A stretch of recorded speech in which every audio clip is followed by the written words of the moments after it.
সুন্দর সাজানো গোছানো একটা দেশটাকে যারা অভ্যুত্থানের মাধ্যমে ধ্বংস করলো, আমরা কিন্তু তাদেরকে সহযোগিতা করছি।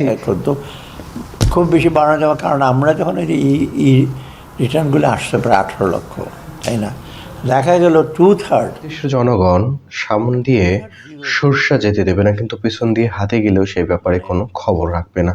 এটাই হচ্ছে এদেশের সাধারণ মানুষের মনস্তাত্ত্বিক অবস্থা। যখনই বাজেট আসবে তখনই নানা ধরনের চিন্তা ভাবনা, কোন দ্রব্যের দাম বাড়লো, কোন দ্রব্যের দাম কমলো, এইটা নিয়ে নানা জল্পনা কল্পনা। একটা বাজেট যখন হয় তখন একটা দেশের অভ্যন্তরীণ অনেক কিছু ব্যাপারে অনেক চিন্তা ভাবনার জন্য এই ধরনের ঘটনা ঘটতেই পারে।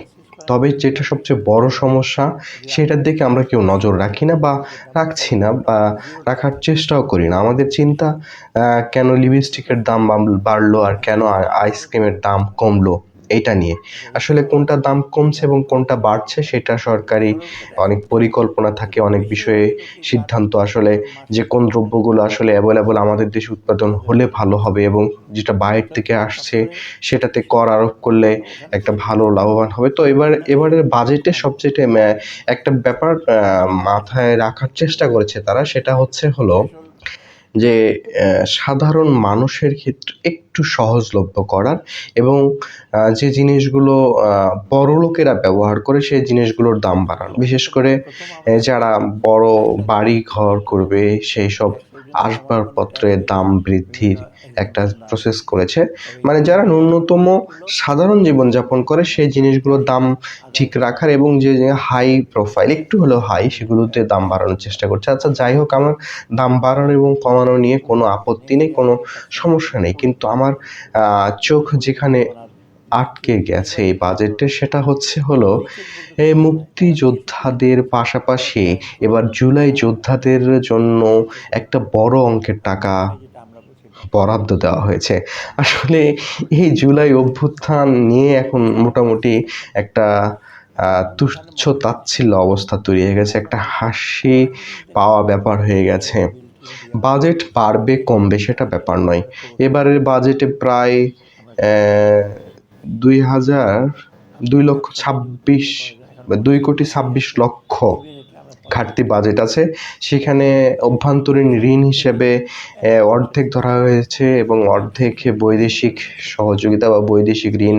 তা আসলে এগুলো হোক, এটা নিয়ে কোনো সমস্যা নাই। ঘাটতি বাজেট হবে, সম্পূরক বাজেট হবে, সেখানে আবার কিছু হয়তো পূরণ হবে না, আবার অনেক ব্যাপারে আমরা সাকসেসফুল হব।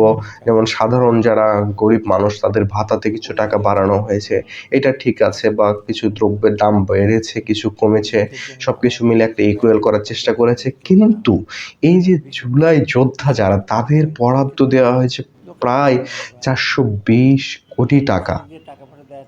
বিগত বছরে যেটা ছিল 232 কোটি টাকা সামথিং, তার ডাবল টাকা। এই যে অনুদান, এই জুলাই যোদ্ধারা একটা বিপ্লবে যারা আহত হচ্ছে তাদের জন্য বরাদ্দ এত পরিমাণ টাকা, সেটা কি এইবারের জন্যেই? এটা যখন একবার ইনক্লুড হবে তাহলে জাতীয় গ্রেডে এটা সব সময় ইনক্লুড থাকবে। এদেশে মুক্তিযোদ্ধাদের ভাতা নিয়ে এর আগে কথা হয়েছিল যে তাদেরকে আমরা সুযোগ সুবিধা কেন দিচ্ছি। তারা ভাই এই দেশটাকে স্বাধীন করার জন্য নিজেকে উৎসর্গ করেছিল, প্রাণে বেঁচে ফিরেছে, আমরা তাদেরকে একটা সম্মান দিচ্ছি। কিন্তু এই জুলাই যোদ্ধা তারা দেশটাকে কি করলো ভাই? দেশটাকে ভেঙে ভেঙে খান খান করলো।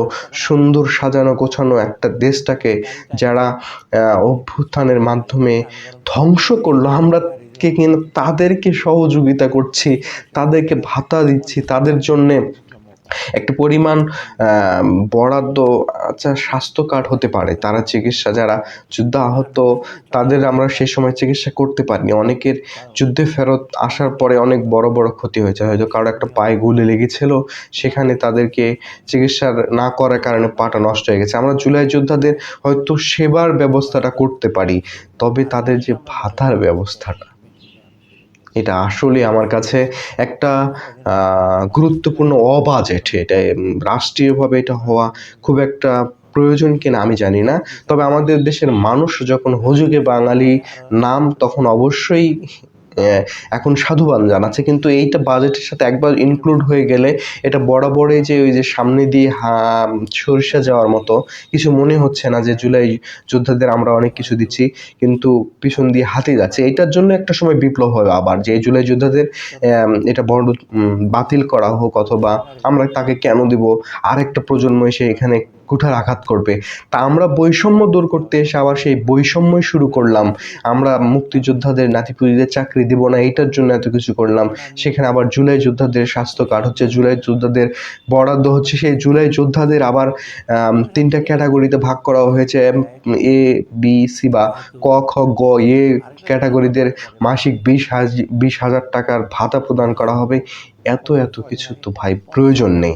এটাও একটা অতিরঞ্জিত আমার কাছে মনে হয়েছে। এই অতিরঞ্জিত করার কারণেই মানুষ সেখানে আর বরদাস্ত করবে না। একটা সময় খুব দ্রুতই হয়তো সেটা আসবে যে জুলাই যোদ্ধাদের নামে যে বরাদ্দটা হচ্ছে সেটা নিয়ে সমস্যার সৃষ্টি হবে। এরই মধ্যেই সেই সমস্যার সৃষ্টি হয়ে গেছে। বিগত দিনগুলোতে জুলাই যোদ্ধাদের নামে যে অনুদান আসছে, যে টাকাটা যারা পেয়েছে সেটা পাওয়ার যোগ্য নয় বলে অনেকে প্রশ্ন তুলেছিলেন। বিগত যে অনুদানের টাকা বরাদ্দ হয়েছে, তা আমার কাছে মনে হয়েছে এদেশের মানুষ, আমি যে কথাটা বললাম যে তারা সামন দিয়ে সর্ষে যাওয়া এবং পিছন দিয়ে হাতি যাওয়ার যে পার্থক্য সেটা তারা বোঝে না। এই সুবুদ্ধি হোক। যারা কথাগুলো শুনছিলেন, ভালো লাগলে অবশ্যই লাইক, কমেন্ট, সাবস্ক্রাইব করে পাশে থাকবেন।